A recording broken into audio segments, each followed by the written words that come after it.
3:42 in the morning. I've reached Mitake-san, or Mount Mitake.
Morning. It's 6:30 in the morning now, I believe. Dale and I have climbed to the top of Mitake-san, or Mount Mitake. There's this beautiful shrine at the top of the mountain. This climb is really quite easy. It's paved most of the way, so it was an easy climb to make. I found one composition that I think might work. It's not easy to see, but there are some mountain ranges over in this area here, and I've zoomed in 300 millimeters on the telephoto lens, and I've tried to capture the layers of mountains that are in the distance. So for this shot, aperture setting is f8, ISO 100, shutter speed 1 and 125th of a second. There's a little bit of haze in the distance, which is really hard to avoid this early in the morning. So I've put on a circular polarizer, and hopefully that'll cut out some of the haze. So I've taken the shot, and In camera it doesn't look very good, but I think in post-processing I might be able to make some adjustments with detail and maybe some dehazing a little bit, and hopefully it'll turn out. Okay, let's look for another composition.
Settings for this shot are ISO 100, aperture of f14, and a 1.3 second exposure. I'm shooting in vertical to try to get as much of the scene in frame as possible.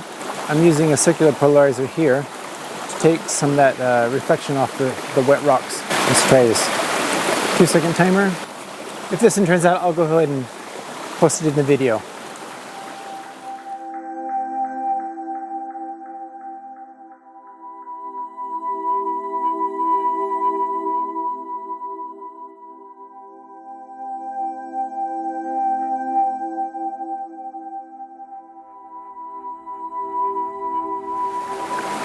Today's photo shoot, I think, was so-so. I'm not sure how the photos are going to turn out that I took when we were up on the peak. I'm not too confident about those. And this composition here in the creek is something that I really like. But so many people have taken this kind of picture that it's kind of old. But I still enjoy it. I'd say that just the experience of getting out here to this mountain where I've never been before with my dog and enjoying the fresh air, it's been really refreshing, and it's a good way to recharge your batteries. So with that, I think it's time for us to go home. Dea-chan, mo kairu? Kairu? I think she wants to go home. At least I do. We've been up all night, so. それじゃあよろしくお願いします。